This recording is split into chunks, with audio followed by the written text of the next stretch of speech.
కర్ణాటక రాష్ట్రంలో ఉన్నటువంటి గోకర్ణ స్థానం. గోకర్ణము అంటాం.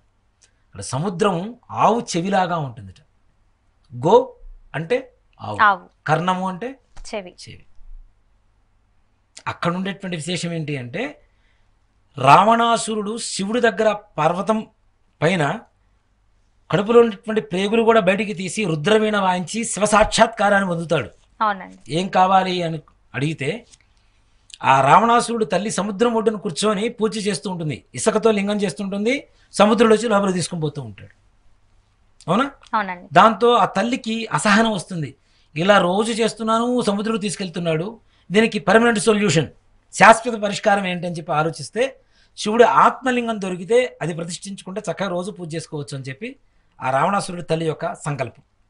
కొడుకుని అడుగుతుంది, నాకు ఆత్మలింగం కావాలి పరమేశ్వరుడిదని.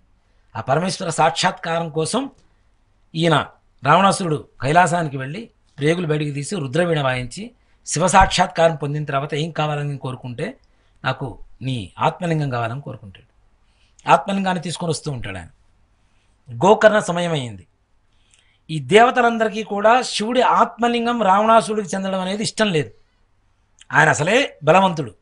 శివ ఆత్మలింగం కూడా ఆయనకి చెందిందంటే ఆయన్ని సంహరించడం చాలా కష్టం అవుతుంది, ఆయన గెలవడం చాలా కష్టం అవుతుంది అనేటువంటి ఆలోచనతో దేవతలంతా కూడా మధ్యాహ్న సమయాన్ని కూడా సాయంకాల సమయంలో మాయ చేశారు, సంధ్యా సమయానికి చేశారు. రావణాసురుడు బ్రాహ్మణుడు కదా, సంధ్యావందనం చేయాలి. సముద్ర తీరం వచ్చింది, సంధ్యా సమయం అయింది. ఈ శివలింగానికి ఉండేటువంటి శక్తి ఏమిటి అంటే, ఎక్కడ భూమి మీద పెడితే అక్కడ ప్రతిష్ఠ అయిపోతుంది. ఆ సమయంలో ఏం చేయాలి మరి బ్రాహ్మణ అన్నవాడు తప్పనిసరిగా సంధ్యావందనం చేయాలి. ఈ గోకర్ణ క్షేత్రానికి వచ్చేసరికి సాయంత్రం సమయం అయింది దేవతల మాయ వల్ల. ఈ సమయంలో ఎవరున్నారు అంటే, గణపతి పశువుల కాపరిలాగా తిరుగుతూ ఉంటాడు.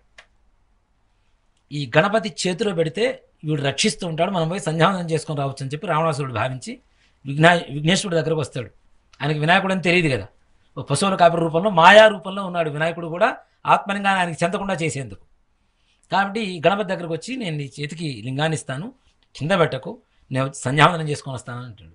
సరే మంచిది నాయన, కానీ నేను 3 సార్లు పిలుస్తాను, 3 సార్లు నువ్వు రాకపోతే ఈ లింగాన్ని ఇక్కడ పెట్టేస్తాను సుమి అంటాడు.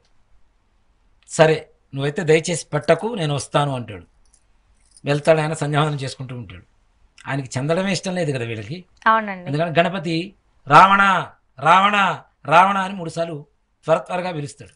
ఆయన రాడు, వచ్చే లోపల లింగాన్ని అక్కడ పెట్టేసి వెళ్ళిపోతాడు, ఆత్మలింగాన్ని. ఆ ఆత్మలింగం భూమిలోనే అక్కడే ఉండిపోతుంది. ఆ క్షేత్రం ఎక్కడంటే గోకర్ణమే. అంటే శివుడి ఆత్మలింగం ప్రతిష్ఠ జరిగినటువంటి స్థలం గోకర్ణం. శివుడు ఆత్మలింగం ఉందంటే సాక్షాత్ పరమేశ్వరుడు ఉన్నట్టు కదా అక్కడ. అవునా? అక్కడ మోక్షం కలిగజేసేటువంటి ఒక విధానమైనటువంటి పూజ ఒకటి ఉంటుందమ్మా. మోక్షనారాయణ బలి అనేటువంటి ఒక పూజ ఉంటుంది, చాలా విశేషం. ఒక మగపిల్లవాడు ఒక వంశంలో పుట్టిన తర్వాత తండ్రి మరణానంతరం ప్రతి మగపిల్లవాడు చేయదగినటువంటి పూజ.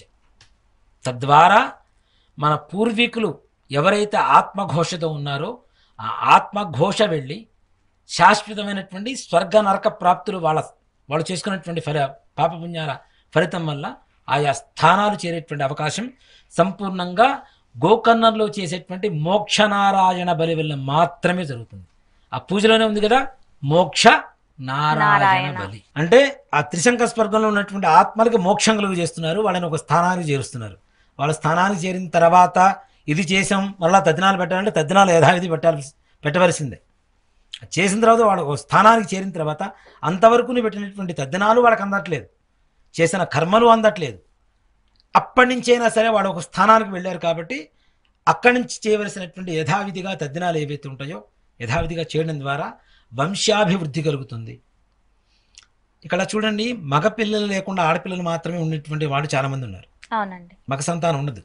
పుత్ర సంతానం కలగడానికి కూడా పితృదోష నారాయణ బలి అనేది, ఈ మోక్షనారాయణ బలి అనేది సంపూర్ణంగా సహకరిస్తుంది. వివాహం కానిటువంటి వారికి వివాహం అవుతుంది, సంతానం లేనటువంటి వారికి సంతానం కలుగుతుంది, అనారోగ్యం ఇట్లాంటివన్నీ కూడా ఈ మోక్షనారాయణ బలి వల్ల తప్పనిసరి కలుగుతాయి. ఇప్పుడు వివాహం అయ్యి 15 సంవత్సరాలు అట్లా సంతానం లేనటువంటి వారు కూడా అక్కడ చేయించుకొని మరుసటి రోజే నెల తప్పినటువంటి వాళ్ళ ఆడవాళ్ళని కూడా చూపిస్తాను. అంత ప్రత్యేకమైనటువంటి విశేషమైనటువంటి పూజా కార్యక్రమం ఆ మోక్షనారాయణ బలి అక్కడ చేస్తారు గోకర్ణంలో. తద్వారా ఈ పితృదోష నివారణ ఎలా వచ్చిందో చెప్పాను, అవునండి దాని నివారణ కూడా చెప్తున్నాను. ఇది చేయించడం ద్వారా మంచి విశేషమైనటువంటి అనుకున్నటువంటి సకల కార్యాలు కూడా దిగ్విజయంగా పూర్తవుతాయి. వ్యాపారాభివృద్ధి ఉంటుంది, ఉన్నత పదవి ఉంటుంది, ఉన్నత ఉద్యోగ స్థానం ఉంటుంది, ఉన్న వ్యాపారం బాగుంటుంది. చాలామంది చూడండి ఎక్కడ లైఫ్ సెటిల్ అవ్వకుండా అటు ఇటు ఊగుతూ ఉంటారు, అవునండి ఎంత కష్టపడ్డా కూడా ఫలితం ఉండదు. ఇట్లాంటి వాళ్ళందరికీ కూడా ఈ మోక్షనారాయణ బలి అనేది చాలా విశేషం. ఇందాక ఈ లైఫ్ సెటిల్మెంట్ లేకపోవడం అనేది కూడా పితృదోషం ప్రభావం అనే చెప్పాలి. ఇవి కూడా పితృదోష ప్రభావాలు ఇంట్లో కనబడుతూ ఉంటే తప్పనిసరిగా ఇది చేయించండి, మంచి ఫలితాన్ని పొందండి.